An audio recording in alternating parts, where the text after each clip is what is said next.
Hello everybody, this is Dr. Christopher White, and in this presentation we're going to keep looking at earth materials.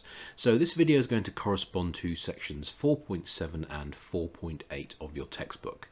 So we're going to continue thinking about how we classify minerals. We're going to begin with the silicates. Now, all silicate minerals must contain these. These are silicate tetrahedron, and so this is where the SiO2 within your silicate mineral comes from, or at least how it exists in your mineral. Now, a silicate tetrahedron consists of a single silicon atom in the center, surrounded by 4 oxygen atoms, producing this tripod-like shape. Now, silicon tetrahedron can either be bonded to each other, or they can bond to other elements, particularly metals, because remember, most minerals are going to involve a metal bonded to some other group. That group could be a silicate group, a carbonate group, a sulfate group, for instance. So sometimes the silica tetrahedra will be bonded together, and sometimes there will be metals which help to essentially bridge between the silicate groups. So the first way we can classify silicate minerals is quite straightforward, and it's going to be using the mineral's colour. So silicate minerals can be split into one of 2 broad groups, ferromagnesian or non-ferromagnesian silicate minerals. Now, ferromagnesian silicate minerals are also sometimes referred to as mafic silicate minerals. They tend to be quite dark in colour, and the colours tend to be shades of brown, black or green. These minerals are very rich in magnesium, iron and calcium, and it's the presence of the magnesium and iron in particular that help to give them that dark colour. And ferromagnesian minerals are commonly found in the mantle and in the oceanic crust, and that's why rocks from these 2 environments also tend to have a dark colour, because of the darker minerals which make them up. So here you can see we have a few examples. Here we have some olivine, here we have a mineral called pyroxene, and here we have a mineral called amphibole. And you can see they all have a dark colour, and you can see shades of green, brown or black within that coloration. Now, the non-ferromagnesian minerals are sometimes referred to as the felsic silicate minerals. They tend to be white to grey in colour, and that tends to be either a light or medium grey. They tend to be rich in sodium, potassium and aluminium, and they are commonly found in the continental crust. And so a couple of examples of these minerals would be something like quartz or feldspar. So you can see, here we have light white colours, here we have a mixture of grey whites and also kind of pinky whites as well. So this is a relatively simple way of splitting up silicate minerals. You can look at them, it's very straightforward, it's based on the colour, but at the same time it's not completely scientific. So for instance, you can get non-ferromagnesian minerals that have a green colour to them, so you could accidentally misclassify them as ferromagnesian minerals, if you're not being careful. So this is a very general way of splitting them up, it's not perfect.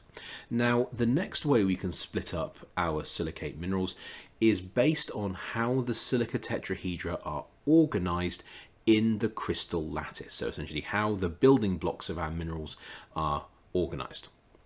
So the first type of silicate mineral we can have are those which have independent tetrahedra. So remember, each of these yellow pyramids here represents 1 silica tetrahedra. So that's 1 silicon in the middle, surrounded by 4 oxygens, which we can see as these red spheres. Now, in the case of independent tetrahedra, what you can see is that the tetrahedra are not bonded to each other. Instead, they'll be connected together by a bridging atom, and this will typically be something like a metal. So something, for instance, let's say like magnesium or iron. So in between here, you will have some another element, let's say iron. So there'll be an iron atom located here, here, here, and here, essentially bridging the gap between the silica tetrahedra.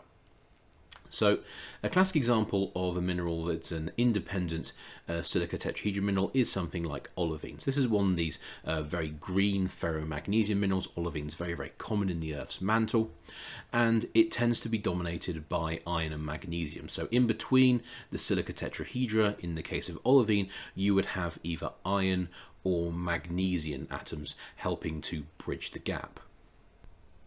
So the next class of silicate minerals are the single chain silicate minerals. So in the case of the single chain silicate minerals, you can see we have a row of silica tetrahedra which are attached to each other via bridging oxygens, forming a chain, as the name suggests.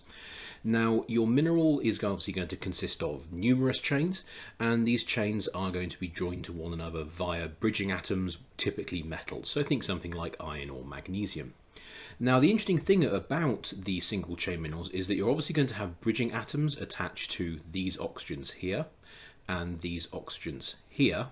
So they're going to be on one plane, but you're also going to have bridging atoms attached to these oxygens here, which are going to be on another plane. So this means that single chain silicate minerals can often be associated with one or two cleavage planes. So a classic example of a single chain silicate mineral is the mineral pyroxene. As you can see from its colour, it's obviously going to be a ferromagnesian silicate mineral. In the case of pyroxene, you're most likely to find this in the mantle and in oceanic crust. So following on from the single chain silicate minerals, we then move on to the double chain silicate minerals. So you can see in this instance, we have two chains attached to one another. So obviously we have the first chain here, and we have the second chain here, and they're attached to each other via these bridging oxygens again. Now, once again, just like the single chain minerals, these double chains will be attached to other double chains via bridging atoms, once again, most likely metals, so let's say something like calcium. So this means you're going to have a row of bridging atoms attached to these oxygens here, and you're going to have a parallel row of bridging atoms attached to these oxygens here. But it also means you're going to have bridging atoms attached to these oxygens here, which will be running parallel to these oxygens here. So once again, we have a situation where in theory we could develop two planes of weakness in our crystal lattice, and so double chain silicate minerals can be associated with one or two cleavage planes. So a classic example of a double chain silicate mineral is the mineral amphibole. Amphibole is technically actually a group of minerals. There are several different types of amphibole, but what you can see once again, we have a dark colour, so we have browns and blacks and greens, so once again ferromagnesium minerals. And in the case of amphiboles, they tend to be associated with environments where we tend to have lots of iron, magnesium and calcium, but also quite a bit of water. So amphiboles are common in environments like the oceanic crust, and they're also common in environments where we have iron and magnesium rich rocks that have come into contact with waters in the continental crust. So our next type of silicate minerals are the sheet silicates. So in the case of the sheet silicates, you can see that the silica tetrahedra are arranged in such a way as to form a flat sheet. Now, this is actually a lot like the diagram that we saw a couple of presentations ago when we were thinking about how cleavage planes form.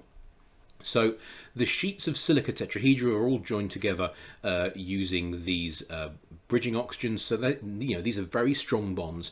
So these sheets of silica tetrahedra are extremely strong, so that they won't break easily.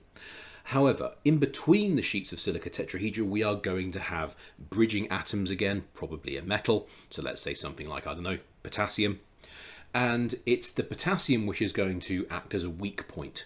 And so in theory, you can split sheet silicates along these planes of atoms, for instance, potassium, these bridging atoms.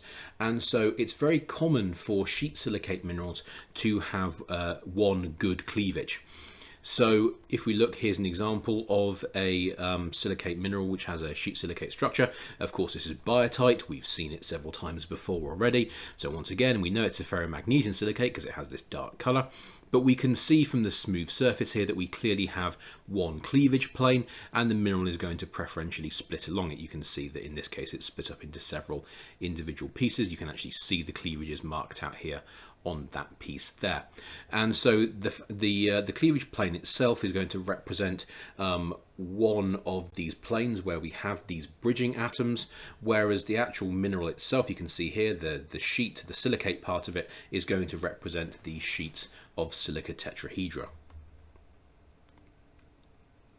So our final type of silicate minerals are the framework silicates. So the framework silicates are, for want of a better way of describing them, like the sheet silicates, but the sheets are joined to one another via bridging oxygen. So it's like having one sheet attached to a sheet below, and they are strongly bonded together via bridging oxygen. So we have multiple layers of silica tetrahedra sheets all attached to one another. So I think you can guess straight away these are going to be very strong, very robust minerals. So these silica tetrahedra form a complex three-dimensional arrangement. In some cases, in the case, for instance, like quartz, where we don't have any bridging atoms, so essentially there's no other metals in there, the mineral is purely silicon and oxygen. So in the case of quartz, we have nothing but silica tetrahedra, and so that means all bonds are of equal strength, so we don't develop any cleavage.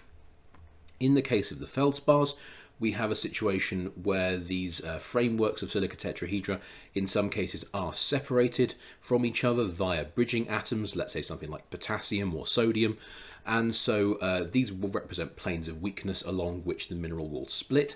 So some framework silicates will have cleavage. So as you can see, there are a couple of different ways to split up the silicate minerals. In the case of the ferromagnesia and non-ferromagnesia minerals, it's quite a straightforward differentiation. It's based exclusively on colour, but it's not really a perfect system. In contrast, we can split up the silicate minerals based on how the silica tetrahedra are arranged, but this is obviously a very complicated classification system, and it requires you to have an understanding of your mineral all the way down to the molecular level. So in both cases, both of these classification systems have their own pros and cons. Anyway, thank you for watching and have a good day.